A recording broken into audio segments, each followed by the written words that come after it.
So we must do two things, two great things together to encompass that enormous new view that lies before us, but to encompass it within the framework of science, to see it within the whole categorical framework of science, and to see that these two are not separate, but that they are wedded.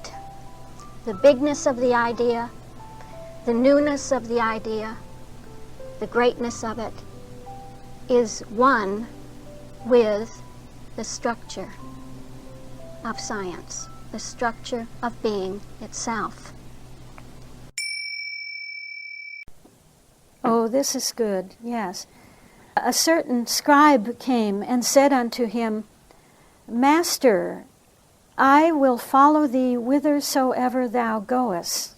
In other words, I have the desire to follow you. I want to follow you.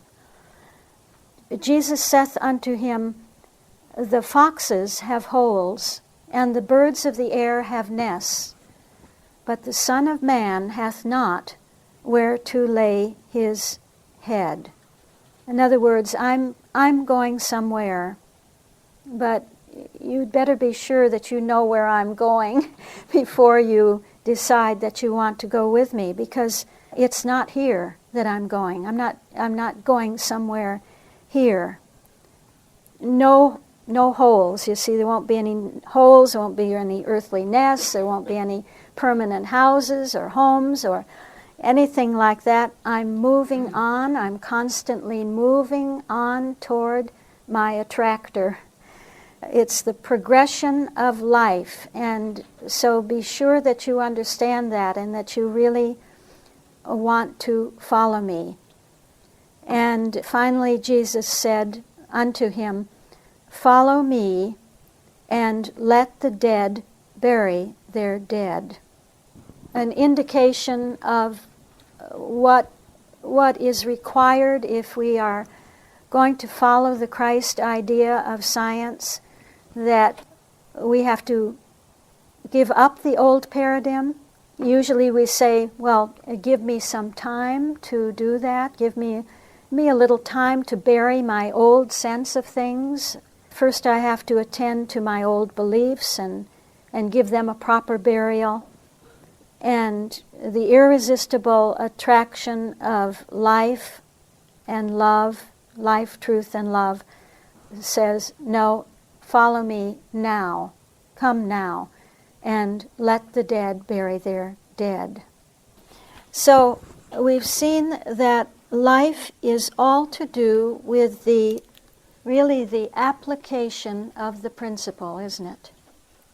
How the principle applies itself without measure.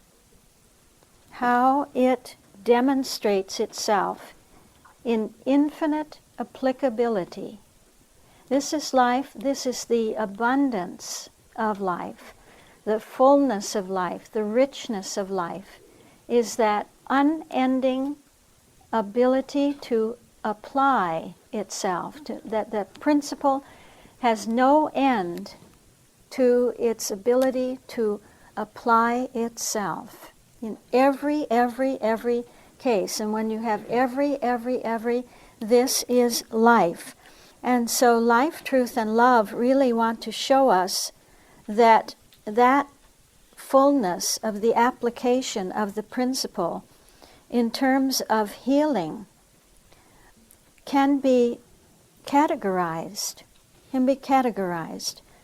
So life comes in, the impulsion of life, and is going to show us that the impulsion of life demonstrates the fullness of life in a very specific way, in the way of the impulsion being expressed by the patient in a case, in any given case.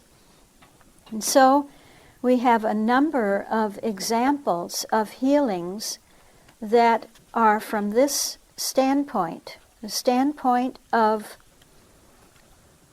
the practitioner impelling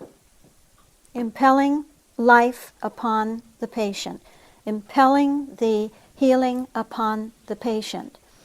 So we had that first healing, that initial healing in life as mind, the messianic healing that we talked about, which was the healing of the leper. And you see that the leper had come and worshipped him, saying, "Lord, if thou wilt, thou canst make me whole." And Jesus said, Jesus being the practitioner, said, "I will. Be thou clean."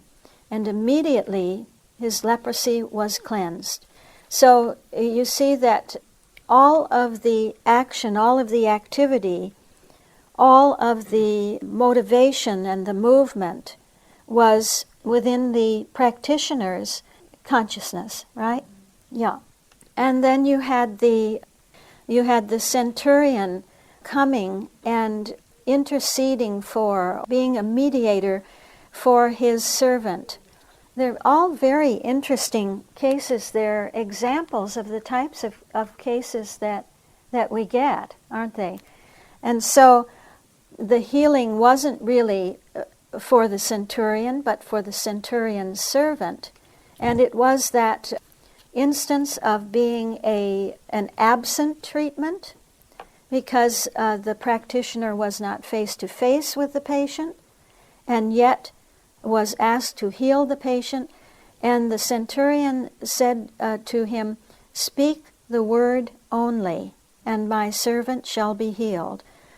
So the centurion had a very great faith, and Jesus took note of this. He said, "I have not found so great faith, no, not in Israel." I guess we said that it probably was the first sense of an absent treatment. What a beautiful example of life as mind, because the power, the healing power, the impulsion was from mind, from the mind that Jesus had, the Christ mind, that is what healed the patient. Even though the patient was not there, not present, you see, that the mind of Christ can heal ever presently. It's no obstacle to the divine mind to heal absently. Then you had Peter's mother-in-law, that she laid sick of a fever, and he touched her hand, the fever left her, and she arose and ministered unto them. A little touch of a response in the patient, some kind of even that womanhood sense to want to minister unto Jesus, to minister unto all those that were present there. And then when you come to those many that were possessed with devils, it says, "And he cast out the spirits with his word, and healed all that were sick." A wonderful sense of life, the word of life, the impulsion of the word of life, coming and healing all. Then we had the tempest stilled. I think this is where we actually stopped this afternoon, because as it goes on, it gives another instance, namely that when Jesus was entered into a ship, what did we say about a ship? A cybernetic symbol having to do with navigation and therefore with cybernetics. His disciples followed him. You see, those that were learning from him, those that were being taught by him, followed him. And there arose a great tempest in the sea, insomuch that the ship was covered with the waves. But he, Jesus, was asleep. Was he just out of it? Was he not of an awareness of the mind of Christ within him? Do you think that's what that means? No. Okay, what does it mean? I think he had no awareness of there being of a problem. And his disciples came and awoke him, saying, "Lord, save us, we perish. And he answered them, Why are ye fearful? You see, he had no fearful mind, no fearful sense. He said, O ye of little faith. Then he arose and rebuked the winds and the sea, and there was a great calm. So he healed that situation, but the men marveled, saying, What manner of man is this, that even the winds and the sea obey him? It's a wonderful illustration, really, of being able to handle, to heal even the mental elements of nature, you see, the natural elements. A universal belief, really, of the natural elements. And the accent is not so much on an individual patient, but on those disciples and on the doubt that was in the mind of the disciples, that he could heal in spite of that doubt, in spite of that fear.